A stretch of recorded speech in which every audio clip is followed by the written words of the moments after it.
Single game parlays are all the rage, as is bettors wanting refunds whenever a player in their parlay gets hurt. Brian and I are going to talk about it today on lolz, along with all of the other usual gambling DFS ephemera that we get into around here. Let's do it. Does he think? I think he thinks this. He thinks this is a go. Vegas Dave thinks this is a go. Hot naked girls doing yoga. What? Why don't you just win like a man? Random.org. Type in 1 for yes, 2 for no, and let the DFS gods pick for you. And I'm absolutely begging you not to dupe us. Please don't dupe us.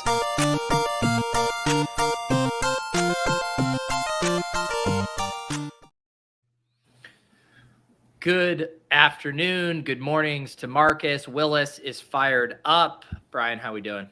Good. How you doing, Pete? I'm doing good. I'm just like in this weird, limbo state of like the season ending and my schedule like a little different. Obviously, the dad life stuff, a new wrinkle, but I know it's just like one of these in between times where we're still doing some stuff, but other stuff is winding down. I was like, do I want to do a showdown show on Friday, a week out from the Super Bowl? Is that something I want to do? I'm just lost right now, Brian. My recommendation for content is what I do: MMA and golf, because it's so easy. There's no late scratches. It's you could like, because I could do my. Actually, today was an exception because Matt Fitzpatrick was projected to be highest owned. I think he was projected to be highest owned, and then there was reports saying he had a bad neck. Mm-hmm. And I didn't redo my stuff. Sorry, but. I didn't redo it for people, but that rarely happens in golf and MMA. MMA, it's lame because the fights usually get canceled. Yeah. After lock. I'm glad you said the MMA. I do think I will play this weekend. This is the first card where they've gotten rid of the late swap, right? Yeah. Yeah. So it's guaranteed someone's going to get ruled out post lock. It's almost, if there's a market for that somewhere, bet it. Yeah, it does feel like it, just the way this entire rollout for Draftkings has gone. It's in Korea too, Pete. So it starts at 9 p.m. Central. See, I kind of like that too. I mean, can you imagine if this card though did involve late swap? I mean, my God, what? Oh, yeah. You had been staying up till? I mean, how long is this going to go till? Like 3 a.m.? I bet someone in their boardroom said that, like, should we cancel it? And then someone's like, 2 weeks from now it's Korea, right? They're gonna have to stay up till 6 in the morning, and after the disaster the week before, they're like, just get rid of it. Yeah, I mean, it doesn't really matter for you since you just go to bed and it's locked. But yeah, you're waking up to Derek Lewis is scratched or something. How does this contest size compare to some of the other bigger ones? They have the $15 100K up top. Is that about normal for these lately? Yeah, that's not bad. I don't like the 500s. 20K, that's a little low for normally. Yeah. 30 would be better. 50's ideal. 50's more like on a pay-per-view night. But it's not a huge card. It's Korea. It's late. So I think it's pretty good. But we'll see. Is this real? It's in Las Vegas, but being late for the That's right. audience? I think that is right. Yeah. Okay. Gotcha. That makes a little bit more sense. I might have to get back in the streets. I definitely did enjoy doing MMA. I need to I don't know, Brian. I need to be recentered. I know you just run your sims and go on, but I need to, before I just blast off, I need to I need to refresh on my MMA DFS strategy. Get your hands dirty. See, and I don't even know if it's that. I just need to I don't know. I need to know what I'm doing before I'm just like pressing. Well, you got a dupe calculator now. You could pop that baby right into MMA. Yeah. Well, I do that. I think I wrestle with running the optimizer and then looking for dupes versus like actually simmed lineups. Like what do you think as far as simming MMA versus using an optimizer and making your own tweaks? Like how big of a difference is it, maybe compared to other sports? Yeah, I think it's like run the sim showdown versus optimizer. It's really similar. Right. So if you feel that gives you an edge, then you'd have the same edge in MMA. Mm-hmm. pretty much. Yeah, that's what I was thinking. Yeah, and I know like I've used SaberSim before for the MMA lineups just to mess around with that to see. But yeah, I truly don't know what I'm doing with MMA. So. SaberSim has MMA. Yeah, they do. Yeah, well, they don't, but isn't theirs just algorithmically based off of sim results? I think not. I think so. Not a sim like an actual sim like Run the Sims. They would have to. I don't know how their sausage gets made. Yeah, they do have like features on theirs where you can do like a sliding scale for like how like different stuff as far as like the ownership or how contrarian you want it to be and stuff. Yeah, Fantasy, aka Fantasy Labs, back in the day. Remember that? Yeah. I think they had that one on there. They had sliders for sure. I can't remember what they were though. Do you know man, it's so funny. I was going through because I was looking at like my 1099 stuff and just seeing because DraftKings hasn't sent it out yet. So I was just like manually doing it, pulled my CSV for the year and seeing what my, net win was.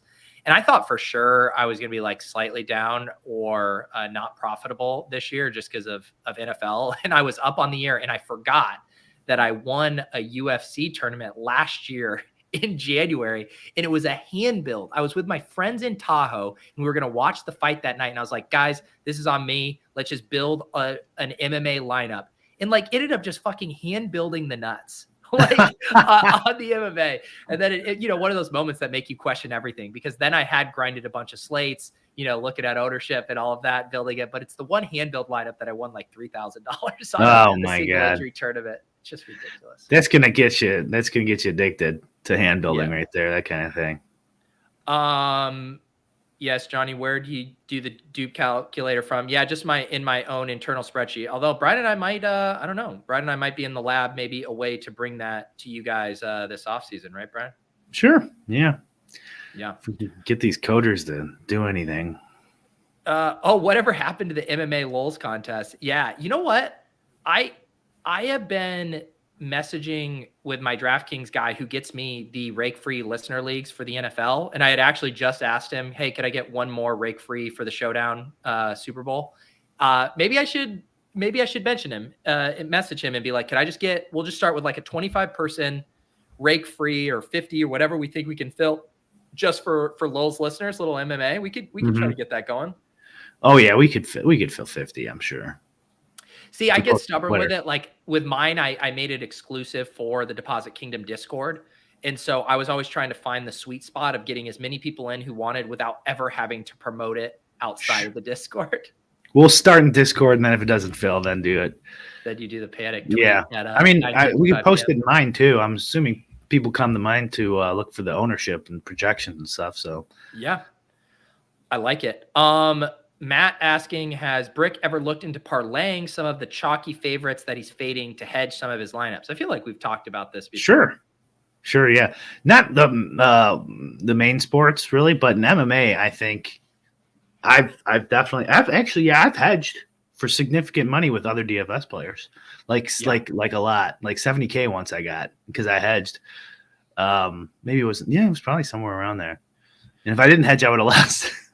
And it's a lot. I mean, we were talking about it with Pat, right? When he had his 2 million on the line and like, what were some of the ways he could hedge and like realize some of the real-time EV of that lineup. And it's really hard to do it in a clean way. But the way MMA progresses and it's scheduled and just betting, on guys, it's actually not a little cleaner to hedge with MMA stuff, I feel like. Yeah, I think so too. Yeah. Do a little line shopping. And it's different. It's strange. Like, I think if you are just like not a professional and you just have a really good lineup going into the end, and if the guy wins, you ship it. I think hedging is a totally fine option because it's probably not like you have an edge in that specific spot after building lineups and making it that far. Which is the reason why a lot of people don't want you to hedge in like sports betting is like, well, if you had an original edge from doing your process somehow, like you're just giving it away. You're giving it back now by hedging. Yeah. But I don't think that really applies to DFS as much for a lot of people. Yeah. Danny saying another MMA hang and watch would be great too. That was great content last time. It's funny too with like April's schedule these days. Like she's so much better at night and sleeping that even flexing some lulz, Thursday afternoons to a Saturday night would actually probably even be better for my schedule. So if we have some fun cards, we could definitely consider that. Yeah, maybe the next pay-per-view or something. We could also try that watch along site. Yeah, the problem is I don't think it works for the pay-per-view stuff. So we'd have to do the ESPN one? Yeah, I need to check in with them. I was upset ever since we got rugged on the NFL Red Zone version of that. But I should check in with them and see, because it doesn't, like, why shouldn't it operate the same, right? If you pay for the pay-per-view card and then you log in with your credentials where you I feel like you should be able to see it. Yeah. Yeah. It might be easier for everyone to just do ESPN anyways. Yeah. But we can definitely look into that. What else? There was something else in the chat. I was going to I need a good coffee pour to recenter myself. I can't be drinking caffeine at 2 p.m., man. My coffee is done. Big Dan wants me to get into PGA. I know some guys are into it. I just have never this is my thing with it. I like the process of making lineups. I do like that. I get zero sweat equity out of PGA. It just like never breaks for me. At least with MMA, you have that one good lineup heading into the final fight and you just have a fun sweat trying to get, thread the needle there. I just never feel like I have fun sweats with golf. I don't know. You know what that means? You're just not betting enough. I know. Oh, I thought you were going to say it means you're not good at that. And I was going to say, yeah, that's true. I'm just constantly getting my ass kicked. No, you got to, you put your entire house on the line, and I think you'll sweat it. Yeah. I'm also I'm tightening up too now that like the NFL's over. At least with the NFL, I can tell myself a lie that I have an edge or know this stuff better than some people. But with golf and stuff, I just know that's absolutely not to be the case. And I also have lots of things I want to buy right now. And so I'm starting to be like, how should I punt off $1,000 on the slate, or can I go convince my wife that I want to buy a sauna for the house? And so I am just, I'm tightening up a little bit right now. Oh, but if you bank something that pays for the sauna, that is the other part of it. This is why the Chasing Corain challenge is so destructive, because you're like, if I just win the 2 million, then I could do all of this. Are you changing the name of the pod? Chasing Corain? That's actually, we've talked about the bit a ton, but never actually changing the pod to that, because the whole show was literally called Ship Chasing. Then Pat, successfully chased the ship. So now it is Chasing Corain. I think we might have to make a switch. It is a good point, though. It's getting harder and harder for someone kind of in your shoes to win $2 million to justify playing DFS. Because before, you were getting Osmo projections or something, and not enough people were using them. Yeah. The market hadn't adjusted, and people didn't even think ownership mattered. Not that long ago, when we first started doing this show, 2-3 years ago. So a lot of stacking in baseball. I know you didn't play baseball, but you could just stack in baseball and kind of just, you're gonna make money if you just make sure you put guys who are actually playing. Yeah. And that, a lot of those edges are gone. I think for if having, and I only have 2 years of sample size, or I get 3 years of really trying to play more seriously, trying to be more thoughtful and not just fucking firing. And I think I know that what my process is, what I do, I think I'm good enough to beat the rake, but maybe not much more than that, I think I can basically gamble and know I'm not going to lose my shirt, but I don't have any aspirations of all of a sudden I'm going to become an MMA DFS thought leader. Football, you can justify it because you spend so much time on it and you have all those tools still. So you can piece it all together. And you do late swap strategy or small field strategy and stuff like that, where I think you can certainly justify spending the money. And by the way, I just throwing $100 on MMA DFS for fun is totally acceptable. I can't stand the shaming. Oh no, you could only gamble if you have an edge. If you lived your life like that, you wouldn't do a damn thing. Well, that convo comes up all the time. It comes up with like best ball sites of like, oh, why would you play on underdogs? Other sites are softer. Oh, why are we doing NFL DFS and NBA DFS if those are so efficient? Why aren't you betting, Asian ping pong lines? And it's like, well, because at the end of the day, like you want to spend your time doing what is fun and enjoyable for you. Like, Right. I think everyone should probably be honest with themselves of like, I think it's okay to have the motto, I want to gamble and get it in relatively good, or I want to gamble in a smart way so I don't go busto, while not like being like, oh, I am going to go grind table tennis because I only want to have an edge. It's like there's other better ways, like go learn a skill, go do something else, like if you actually want to make money. Right. I mean, I'm assuming there are people who just get a little bit of an entertainment thrill from betting on anything. I'm kind of like that, honestly. Like, sure. me and my buddies will bet on whatever or make something up to bet on it. But like, edge, like the enjoyment of, I think sports betting is for some people is kind of that, is like finding these small little edges. And I can't stand that aspect of it. I kind of used to be that way when I first started gambling, young guy, like blackjack and stuff like that. Like there's so much work and effort into being like an advantage player, they'd call it, right, in the casinos. Right. Like you're just like bonus shopping, getting small edges here or there. Maybe there's a machine like that's paying out slightly higher back in the day. Like I don't know, there's tons of edges that I don't know about, but you can listen to like these casino gambling podcasts and they talk about them.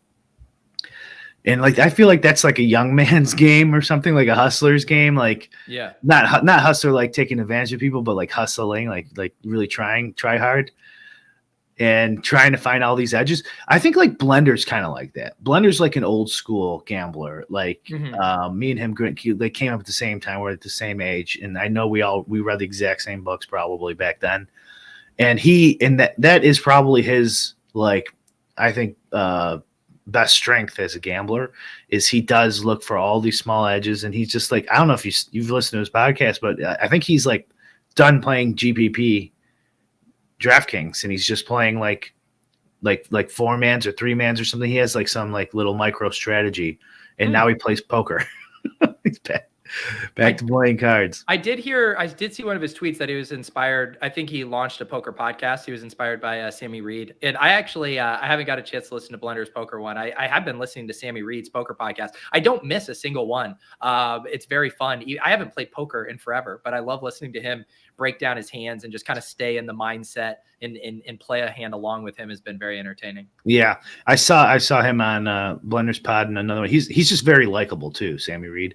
Just like his personality. So if he makes good content too, I could see why everyone wants to listen to his show. I need someone to link me to that. I'll put that in my pod. Yeah. It's like one of my favorite ones. Like if I'm in the car, and I'm going to have like my full, like if I'm at like the gym or something or walking around doing chores, I'll throw on like a talk podcast, just people talking. Whereas if I'm in the car, like I like listening to Sammy's because he's like saying hands and you actually need to be like, okay, this was the turn. This is what my opponent has. Like you have to be following along. So I like listen to that when I can give it my, my full attention. It's tough for me because I still have PTSD from poker. Like I like, that's what you've always said. Don't want to think about it ever again. Don't want to, like, I played so much. Well, poker's rough. I actually now listen to Sammy's podcast in a slightly different lens because when he did do the show with Blender, and Blender was basically like, why are you getting in all these like GTO battles with like the best player at the table? Why aren't you just kind of like bum hunting, getting in hands with the fishes, just picking your spots and knowing there's money to be made? And then, Sammy is basically like, well, it's just like not as fun, when you're thinking about these spots and you're at the table and you're making content about it too. I'm not saying Sammy's not trying to win, but it's like fun to talk about, hey, I battled with the best reg at this table. Here's what I was thinking. Here's what I was putting him on. It's also interesting to think of. It goes back to that conversation. Like it's an intellectually stimulating thing for him as like a game versus just like, I'm trying to wring out every single dollar of EV possible. That was in an old online poker book from one like the old Beluga Whale. I think it was, he had a book you could buy online. I think that was his screen name. And he had such a similar thought, like all the students that succeeded that he had, they wanted to get good at poker, not win a lot of money. And there's a distinction between that. The guys who like wanted to win a lot of money just didn't learn as well, or end up being as good overall. Those were some juicy games. You guys missed out on the early that was like the golden age of online gambling. Sports books too. You could transfer money with a company called NetTeller. You could just easily get money off and on and off of sports books. There was tons of sports books, tons of promotions. Same thing with poker. You could transfer money, rake back at Party Poker and some of the earlier ones too. I mean, there was a lot of shady sites that went under and took my money and stuff like that. Like that part sucked, but you'd much rather have that than what we have now for sure. Yeah. I was checking in on the Discord because I had tossed out a few topics, and a question came in, and this is a big one, but it dovetails to what we were saying about gambling versus edge seeking. The age-old question: how do you determine if you are a winning DFS player? Do you have any updated thoughts on that? With the caveats being the sample sizes are still incredibly small. I mean, yeah, you just you look at your bank account. If it's more than it was previously, you're a winner. I mean, seriously, like it is really sample size and just money. I mean, now this is going to be the smallest violin here, but like I've top 20 the most I think I've ever have this NBA season without. I won once, but it split in the $15, like the one with a lot of opponents. Like the smaller high stakes ones, I've gotten lucky in those, but like the $15 one, I've taken top 20 30 times or 50. I don't know, a lot on FanDuel and DraftKings, and I haven't won. And there's like you can't control that. Maybe some fucking genius can show me how you could control that, but I'm sticking with. If you got sixth, you could have got first. You just, you just didn't get lucky enough. And like I had that tweet the other day that joking with busting Corinne's balls. Sometimes Travis Kelce gets ruled out and you lose or you win. Like these aren't things you could. I know in football you could switch players, but you know what I mean. Purdy gets ruled out during the game. And that guy wouldn't. That guy definitely might not have won the $1 million if that didn't happen. It's entirely possible.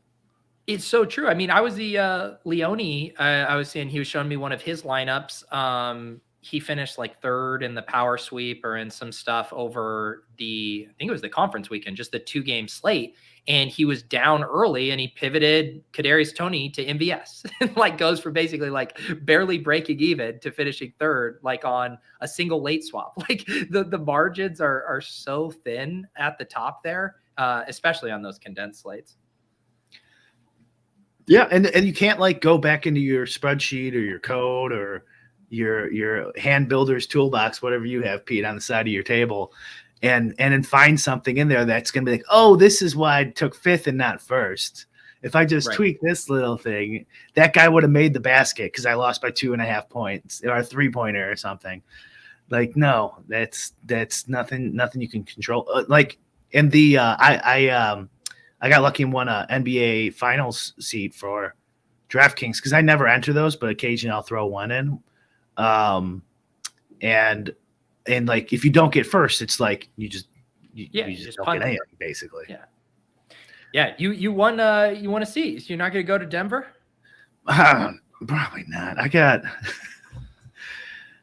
a trip that they gave me to that I don't want to do. That I don't know. Have you spent your credits? Yeah, I got the watch. Got a watch. You got the watch. Yeah. Wow. When does it come in? It just seems like the prudent thing to do, Pete. And if I want to go the other thing I would have got was Pebble Beach and golf clubs. Yeah. But I could just buy those. Right. Because I'm a fucking baller. Can't you just buy a watch too? Isn't that the point of all this stuff? Yeah, but a watch is more like cash. Because a lot of these watches go up in value, so you could just hold on to it, or I could sell it. And it seemed like, how much do you think that the trip and the clubs would be worth? I have no fucking clue. I was never really good at prices, right? Because the watch was $15,500. Was $15,500? Yeah. And I'm like, that's probably I could probably go to Pebble Beach and get a nice set of clubs for less than $15,000. That's true. I could probably get a nice set of clubs for $3,000 I haven't bought a set of clubs in a while though. How much are clubs now? Everything's double what it used to be. Right. So maybe that's wrong. And and Pebble Beach is near my sister. I could stay at my sister's place. So then I really need to know, are you going to wear this watch? Or are you going to keep it in the thing, let it appreciate in value, or go pawn it off or whatever? What am I going to wear it for? I don't know. You wanted a watch. Just for the show? Yeah. I don't leave this room, Pete. It would be really hilarious, Brian, if you had it in like this glass case, and for the show, at the beginning of the show, you like took it out, you put it on, and then you did the entire show with your wrist showing, and then at the end of the show, you took it off, put it back in the glass case. You just exclusively wear it on stream. Then it's used. Yeah. That's gotta drive. I mean, God, this is good. Guy says he doesn't grind edges and then gets the watch as a gift to grind ROI. good. Well, that's true. Good point. Touche. But also, like, I don't have to do anything. It's just a tiny little watch. I could just throw it in the corner. I can throw my watch in the corner. Yeah, I'll just throw the box in the fucking closet. I think what I'm hearing, a lot of people say, are you a materials guy or are you an experience guy? You'll often hear people say that. I'm an experienced person. Brian, you're not an experienced person. You say, fuck it. I don't need to have these life experiences. No, you're right. But the problem is I'm old. If I was younger and my buddies weren't married and stuff like that, I'd probably be going on some of these things. To be perfectly honest. But like I can't give away these fucking trips. Like I call people like, hey, do you want to take it? Do you want to take it? No one fucking wants them. So it's not just me because no one is working. No one is going on vacations. No one even fucking cares. Matt has a history of taking experiences. He's gonna like thank me on his deathbed, man, if I keep giving him all these trips. Matt says, how would you sell the watch if you just wanted the cash? Serious question, because I'm thinking about the watch too. How would you? Yeah, so I did look into it. So there's like three or four stores you could sell online, and I think eBay is at the lowest commission of the three. Like, I can't the names of the watch. I'm not a watch guy, but my brother's buddies are. And they're like, oh, dude, you gotta keep this one. And they're, it's the whole subculture. It's like, no, you gotta get this. This is the cooler looking one, but this one holds its value better. This is gonna appreciate, but I'm gonna bet on this one. This is the one I think. Crazy. It's basically a wearable NFT, is what you're telling me. I was listening to some like health podcast guy and about like getting super jacked. You know what I mean? Like Liver King or bigger jacked.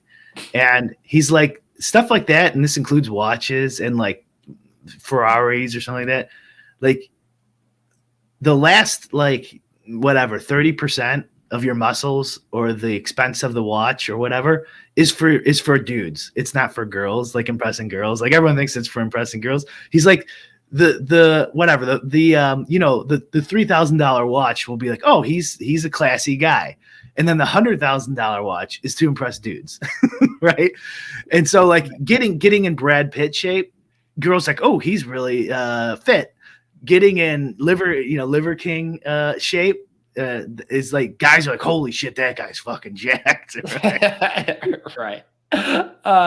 Also, I do want to be clear. Brian did actually offer the Denver trip to me, but I didn't really think I would be in the business of taking my newborn child on an airplane. And when is it? March?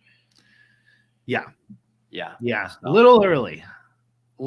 I mean, it would be fun. I feel like we missed the boat between COVID and now that I have a kid of like us meeting up at a live final would have been a fun little trip. Well, I thought Denver, you could bring him to your parents, her to your parents' house. Yes. If you were trying to get a free trip to do that. Maybe grandma's there too in Denver. I don't know, Pete, but no, all of that checks out. I think I'm just terrified of taking, a 3-month-old on a plane right now. Yeah. Spags wants to know what kind of health podcasts are you listening to where they're talking about banging chicks? Well, Spags, that is you who added the banging chicks part. I was talking about impressing chicks. We know where his mind is constantly. And he's just saying that because he wants to listen. Oh, there's a health podcast that talks about banging chicks. Let me check this out. And like a lot of those health podcast guys are like, they're bros. Of course. They're talk. They talk like that. Like, except like Huberman maybe doesn't. I'm trying to think. Yeah, I would More say plates, Huber. more dates does. Chris Williamson kind of does. There's one that Davis listens to. I think he's kind of like that too. Yeah. Marcus wants to know what's an expensive gift you would get yourself, Brian, that you would pay out of your own money. New boat, which is what I probably will be doing. So I'll have 3 boats that don't work eventually. Wow. Fucking boats. Waste of fucking money. What kind of boat are you looking at? A pontoon boat. I know people are gonna make fun of me for it, but it's it's a good. If you get a nice one, you could fish off it, you could chill and drink, and that's all I want to do. And I already have a speedboat, so. Wow. Hang on. So I'm pulling this up just for reference for the something like this. Yeah, something like that. Mm-hmm. Looks nice. It looks fun. Yeah, something maybe a little different layout. I want to be able to like play cards on there. Okay. All right. So more like this is probably like a 4-person here. You're looking at more like an 8. Yeah, that might be like an 18-footer. I want like 21. Yeah. I love it. I mean, the chat is sunset cruises, pontoons are the shit. Okay, there we go. How rich? Yeah. You have enough one of them doesn't space work for all these boats. One of them doesn't work, and the other one I haven't bought, so not that rich. How much does a pontoon boat run? Like the one you like? Oh, like at least 20. Like you can get used ones for 15 or 16, and I refused.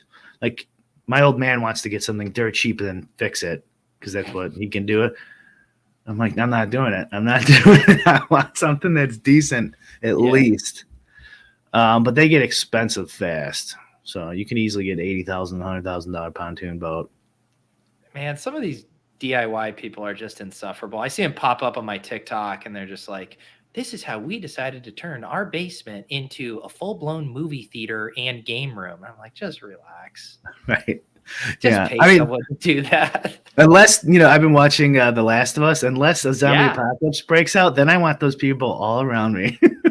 Dude, that was actually, I assume you're caught up on it? Yeah. The most recent episode, I mean, that was it was a phenomenal episode, but just the way he like set up his living situation where it was like it looked more ideal than even if you weren't in a zombie apocalypse. I'm like, this just seems like a great way to live right now. Yeah. Of course they made the Liberty Bro gay, right? Here we go. I'm kidding. That was a really good episode. I enjoyed it quite a bit. I kind of wish that guy stuck around, honestly. I would like to see how they handle it. And I was wondering, it didn't seem like they closed the gate behind him when they left the facility. I wondered the exact same thing. Did you? Right? Okay. I was like, are they going to show it? Is it assumed? Because my brain went to, because Nick Offerman's character had set this up so professionally, I was like, maybe it has an automatic shut, like that it just closes out its own. But I was the same thing. I was like, tell me what's going on with that gate. Right. Yeah. Maybe people are afraid of it. They know, everyone knows, so no one goes around it. So like you could come back in 6 months and then have a place to chill at with supplies. I don't know, that a lot of that stuff goes, like, you think practically, like what would I do in their shoes? Yeah. I like the zombies too, because I don't like fast zombies in my zombie, because for me that's more like a monster movie when the zombies are super fast, right? And like overpowered. Wait, aren't zombies like more notoriously like slow? Right. Isn't that how they're normally depicted? But if you like the last 48 hours or whatever, that one, they're all super fast in that one. It depends. Some of them they're fast, some of them they're slow. I kind of like this one where they are fat, they're fast and they're strong, but they're blind and there's not as many of them. There's not like a lot, at least so far from what I see. Their hordes are smaller. It's not like The Walking Dead where they're kind of everywhere, so you always got to have your wits about you, but they're easy to kill, and the real problem is when they're in a horde. I agree with you. I feel like they middled it, right, where they are kind of slow, but then they, if you're going to use your film grinder, NFL takes, they have like the quick twitch nature to them where they're like generally slow, but then can move really quickly. And so then when you have those scenes, like when they're at the Cumberland Farms gas station and she drops down below and the guy's like trapped in there, Yeah. there's still just enough doubt of like, I feel like he might be able to wiggle out of this and like jump at you to where it makes that scene even more intense. Right. Yeah. That was, when I was thinking like, oh, this chick's fucked up during that scene. I was like, there's something seriously wrong with this girl. Just that she's willing to like go down in a dark room by herself. That too, but also like kind of fucking with the zombie guy and then getting that close to it. I thought the same thing is like, exactly how this works. And it was like one thing to walk up to it, but now you're going to put your hand like what, 2 inches from his mouth where he can bite you. Yeah. Although maybe she knows she's immune. She's immune, she says, right? Fuck it. Yeah. Right. I still think it was pretty weird. That's the actress. Did you notice she's from Game of Thrones? I'm not a Game of Thrones watcher, but she did look vaguely familiar to me. She's like a little girl leader of a northern what are they called, family. Okay. So like I guess her parents died, and so she's like 8 years old, but a badass kind of. Yeah. She played a good role in Game of Thrones as well. Yeah, I thought some of it's a little ridiculous where she's like, oh, what is that flying piece of metal? Oh, what is this like car? Like acting like she wouldn't have learned these things, like living in still a pretty similar version of society. It's like she was an alien that just landed on this planet. I don't know, man. Maybe not. Like describing things and reading in a book is a lot different than going there. She wasn't around. Yeah. I am enjoying it though. Like I'm not typically someone like I watched the first couple seasons of Walking Dead and stuff. That's typically not like the genre stuff I'm super interested in, but the way they seem to almost be switching things up. The first episode, the pilot felt more just almost like an action movie type thriller. The second episode literally felt like a video game with them progressing up like ladders and moving around. And then this episode was essentially just like a bottle episode, love story. I kind of like the pace and the range of it. Whereas like Walking Dead was like one thing, 100 miles an hour, same thing every episode. At least that's how it felt to me. Yeah, sure. I could agree with that. I mean, Walking Dead, I stopped watching after like 5 seasons, but I thought the first few seasons were really good. And it got repetitive for me in Walking Dead. It's like, oh, and here's the new bad guy. It's like, it's like, didn't we just kind of do it? I hope they don't do that in this too, because I didn't play the video game and I know they're following the video game, but where like you get to safety, and I watched the preview for the next episode, so this is going to happen, but you get to safety and it's like, oh, thank God. Oh, bad thing happens. You get to safety. Oh God, bad thing happens. It gets a little old in these zombie flicks, but I do generally enjoy a well done zombie flick. Why we're just in, this is lolz, so we're going deep into one episode of television. But, Nick Offerman's character and they're incredibly smart. What's his name? Is it Bill? Bill, yeah, Bill and Frank. Bill, yeah. And so Bill has everything set up, his fortress, all the booby traps, all of this. They descend upon him, the zombies, and he tells his lover, like, oh, everything's going to be okay, like the way I have the tripwires and set up. And yet, why did he need to be out in the middle of the street mowing them down? And even if he did want to do that, why does he not have like his own little sniper perch somewhere? Like, it seems so out of character for him. See, this is where Davis would call me a nitpicker. I totally agree with you. Like, if the character that they built up to that point, he would have a perch, multiple perches that he would be moving to and fro like an army dude, picking off from a safe distance, not in the middle. That was really contrived because, we need him to get shot so we can have this scene. And then the juxtaposition where the other guy gets, what did you think he get? MS or whatever? Yeah, some sort of disease. Like cancer, yeah. My first thought was the juxtaposition was, they got raided again, and next time that guy got shot and paralyzed him. But I think after listening to like a podcast about it, I think he got some disease. Yeah. Yeah. But seriously, well done. Obviously, we had some soft spoilers in here. I was not familiar with the video game at all. I just got heard a bunch of good reviews. I was pretty so after the first episode. I was like, Did you watch Station 11 on HBO? Mm-mm. So that was another, not similar in that it's a zombie, but a post-apocalyptic landscape. Oh, okay. But it's shot through like a completely different lens, and it's really, really good. And so I kind of was just like, I don't know how many. Oh wait, does that have subtitles? No. Oh, okay. I'm looking at it now. I might check that out. I love the post-apocalypse one. I mean, I've been shocked with how good The Last of Us is, but Station 11's incredible. I think you'd like it. Different kind of lens. I might have to check that one out. You saw the Cormac McCartney one back in the day with Viggo Mortensen, right? What was that called? Oh my God. I know which one you talk about. I read the book. I didn't see the. Yeah. Why am I blanking on it right now? Oh God, somebody's gonna beat me to it in chat probably. The Road. The Road. Yes. Yeah. Yeah, I never saw the movie. had to keep. That's a darker one, as all Cormac or most Cormac McCarthy stuff is. Yeah. I'm finally. I had a stretch there for basically since April was born.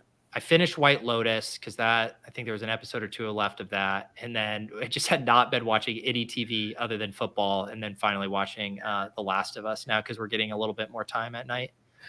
To your earlier point about Nick Offerman being in the middle of the street shooting, I think in a lot of these genres, some of these genres I could let it go and some of them I can't. But also like the character development where you build him up as this shrewd guy, like that would know better. Exactly. And then betray his character. I think in like this post-apocalyptic in sci-fi and stuff like that, it really just bugs me when they make mistakes like that and it gets sloppy.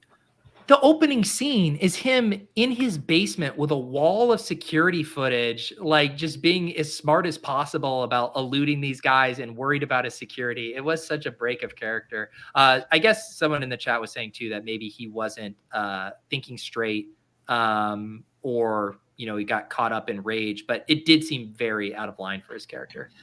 Yeah, that's an excuse that doesn't map with the character. Like if you did that, then you'd have to set that up before where he gets excitable or he makes mistakes because he gets angry or something, and they didn't set it up. So it's just they just needed him to get shot for the scene, and so they did that. It was what happened. What do you think about this? Because obviously that episode, and I haven't played the video game, but obviously everyone who's played it has said that episode basically had nothing to do with the video game. It was a complete departure. I know Bill's character is apparently depicted in the video game, but like that whole story arc isn't part of the game. I feel like it speaks to where like film and TV production is at in this day and age, where you need the IP, you need the existing brand or whatever to sell the show, to go to HBO and be like, here's how you can sell this, another zombie with name brand recognition. But then we're going to Trojan horse in really good storytelling, really good performances. Whereas if they just go with this story and they just say, hey, we're going to have this wrenching love story set in a post-apocalyptic wasteland, that probably doesn't get bought and sold and marketed by HBO. What do you think? Yeah, I mean, they're just buying the IP so they could have good storytelling. So like with an audience built in, is what you're saying?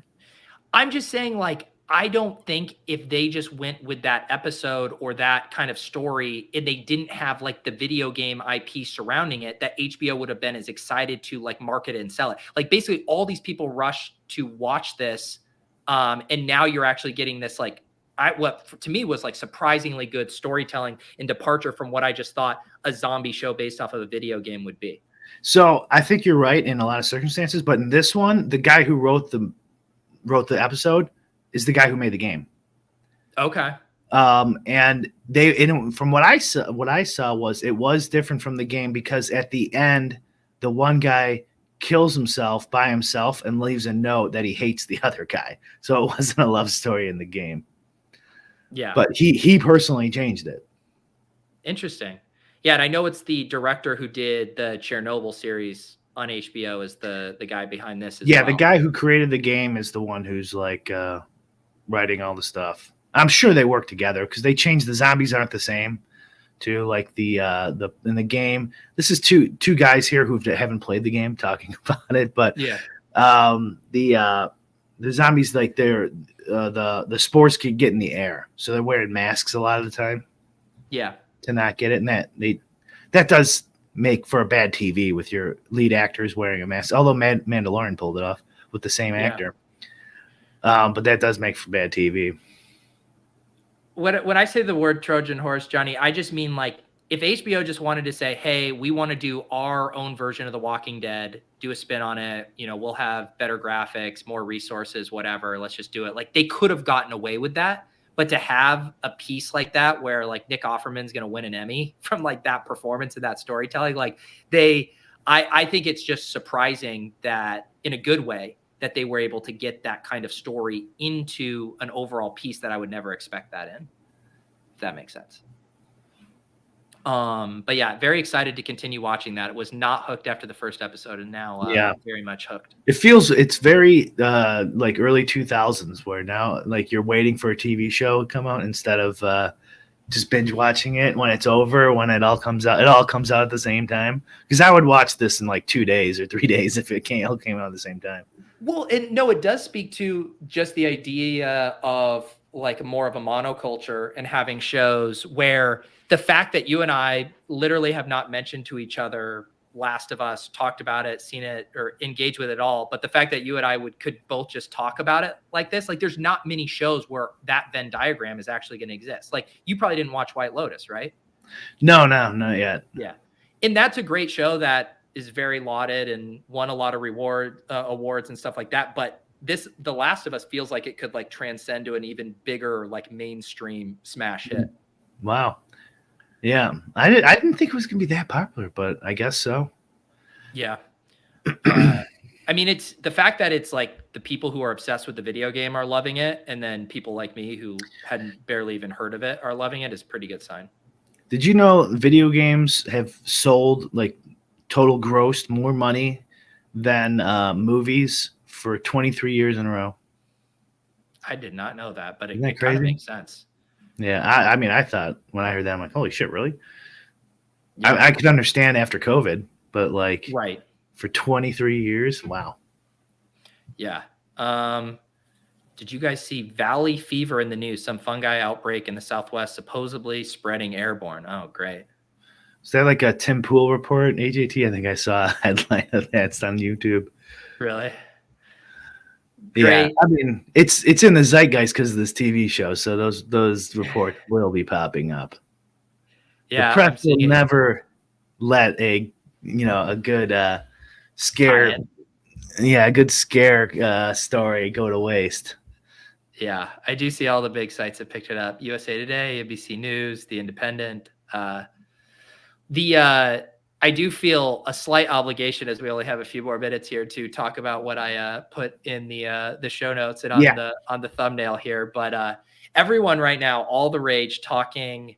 I feel like the two things kind of dovetail: these single game parlays that everyone just absolutely loves right now, and then the intersection of that and voided bets. Basically, some of these sites running promos where they will say, "Hey, this guy got hurt. You get your money back." But because they've done that as a few one-off things, now every single bettor in the world feels entitled to being refunded anytime essentially their bet doesn't hit because of an injury. Yeah, it's gotten out of hand, hasn't it? It's and they did a what's the petition website? Oh, I know what you're talking about. The Obama one or whatever, the change.org or whatever. They signed a petition.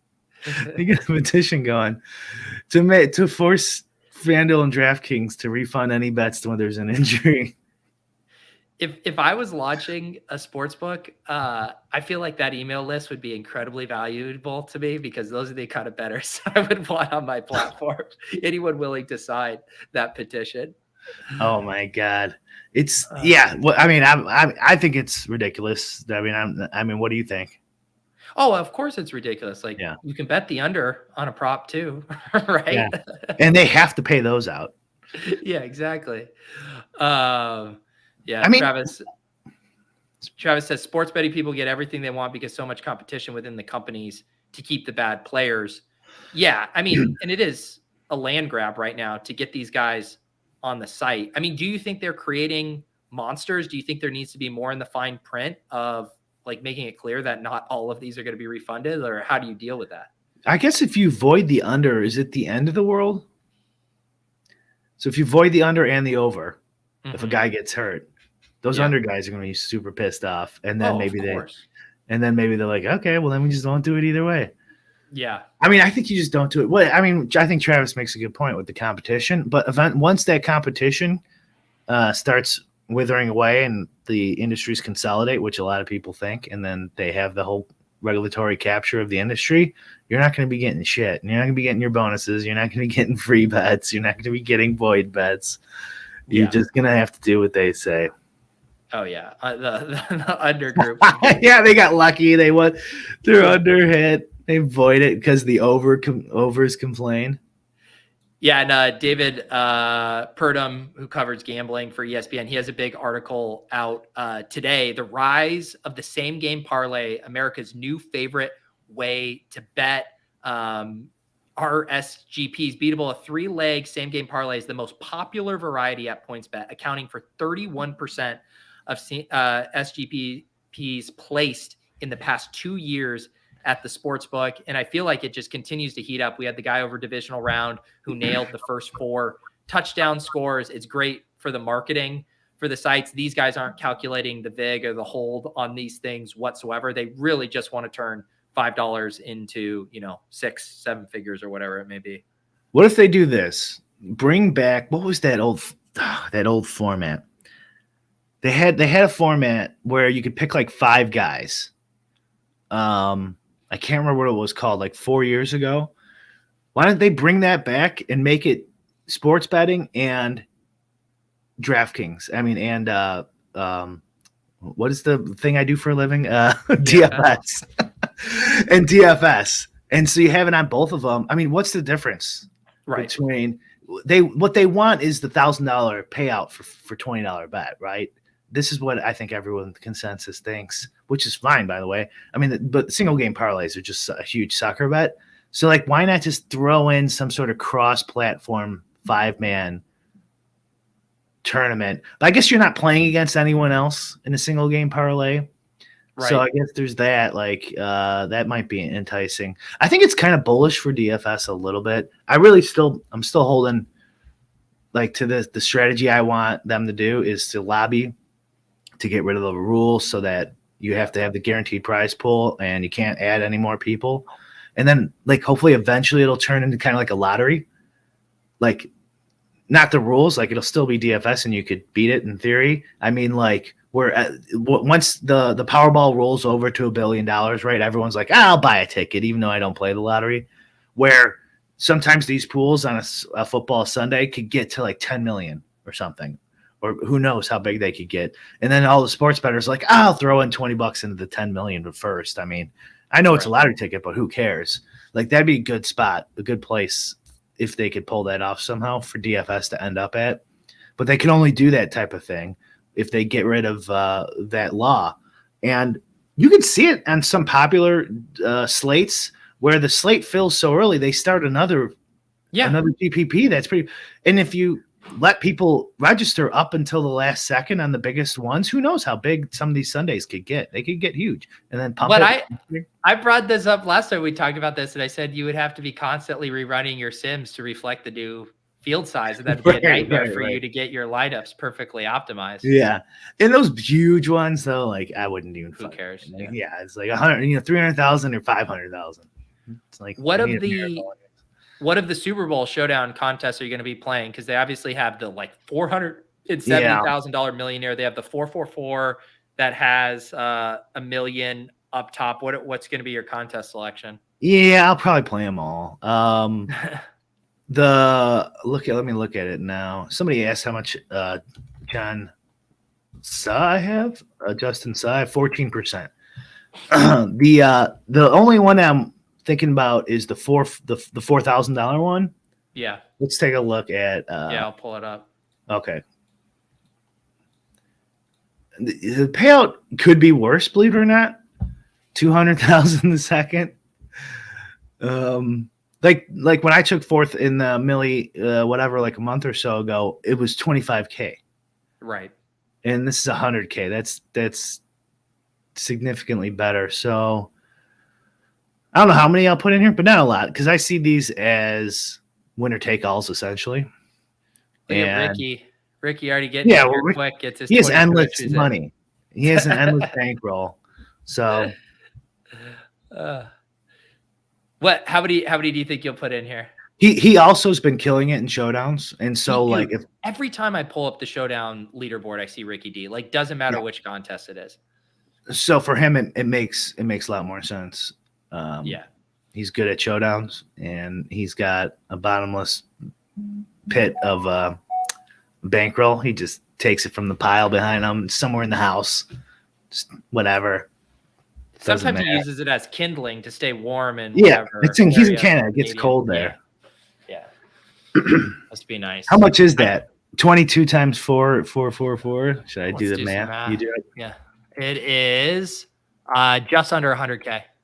Okay, so he's paying fourth place. So he's got to take fourth or higher to break even.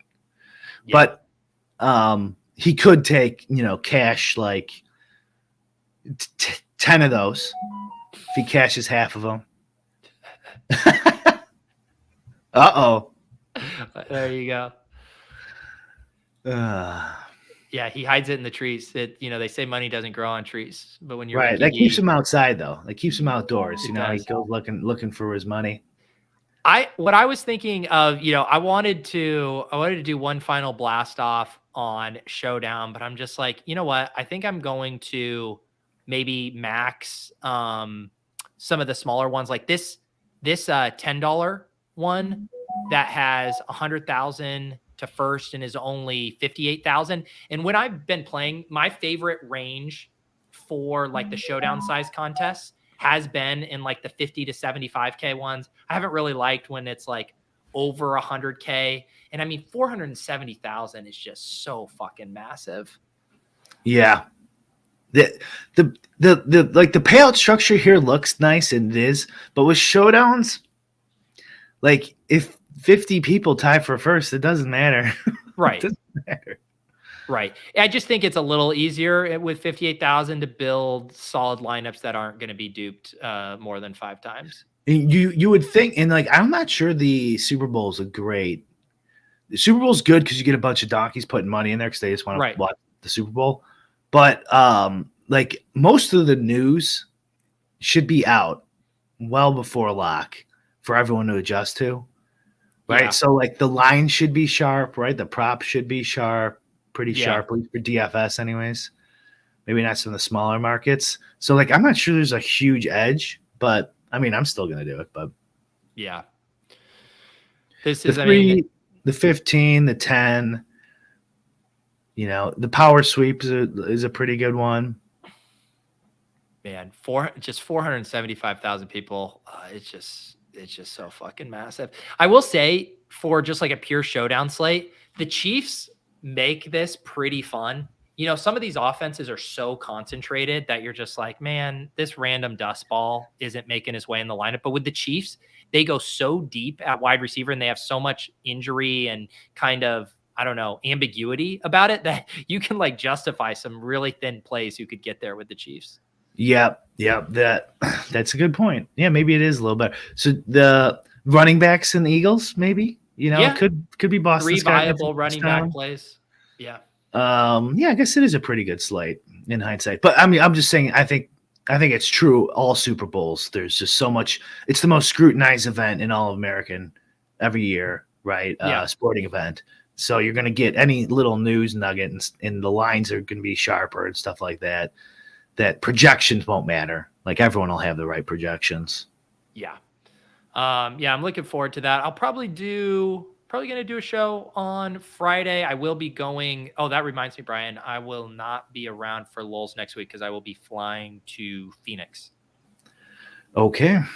So we'll have to take next week off and then can get back in the saddle after the Super Bowl. But yeah, I'll probably try to do some kind of showdown show, probably Friday. and I'm going to be writing a showdown article, I think, for the newsletter, Fantasy Life, getting in a little showdown talk there. So I've already been messing around with Run the Sims, seeing what's popping up, but it'll be fun to see, like, especially Brian. I mean, you mentioned that most of it will be settled, but I wouldn't be surprised to see some Chiefs injury statuses coming down to actual inactives. That wouldn't shock me. Yeah. No, but I think you're right. I think the projections will be as good as they can get basically on come Sunday. But you're right. Like, no one really knows how the wide receiver situation is going to go out. The Chiefs don't even know. And, you know, the Eagles running back situation is not nearly as volatile as the Chiefs. I feel like a real tout now. You know, I really know my stuff here, babe. You're really growing it. This is us showing our range, talking about pontoon boats, The Last of Us, and showdown contests. That's what we do here on lolz. Brian, I might have to get in the MMA streets this weekend. Are you going to have ownership up for that? Yeah, and use my projections, Pete. Throw my projections in your little spreadsheet. I need them. Yep. That way I can say I won this too. I'll go on Twitter and say, shout out Brian Hooper projections. Oh, wow. And yeah, I will tell, you know how you have to simp for whatever sites projections you use when you win. Right. I can. Yeah. And then, I'll retweet you. And I'll be like, this is how winners something, hashtag. Hashtag. You got to get the hashtags in there. Anything else on your end? No, good luck PGA streets for all the kids out there. And no football this weekend. No football. I think that's it. A free weekend. MLB will be here sooner than you think. Oh, Brian. I don't know if I can do it with you. I love MLB. MLB DFS, great. Sounds good. Hopefully Ricky D retires for MLB too. Hopefully he just wins all these millions and then that's it. No more money, Ricky D. Yeah, Ricky, save some for the rest of us. Thank you guys for hanging out in the chat. I doubt I'll get it together for this weekend, but I'll see if I can look into a rake-free MMA contest. I'll see what I can do. Appreciate you guys. Like I said, we will be off next week. I'll be traveling, but we will see you guys in 2 weeks. And if you need some more Brian in your life, Brian's been doing some podcasts with Davis. I know he has. And wait, did you stream it on your channel? Did I hear it? No, I haven't put it on there yet, and I'm like, maybe I won't because we get a little. All right. Save yourself from getting canceled. I'm only to the part where you're talking about seatbelts, so who knows what you say after that. All right, guys. We'll see you later. Peace.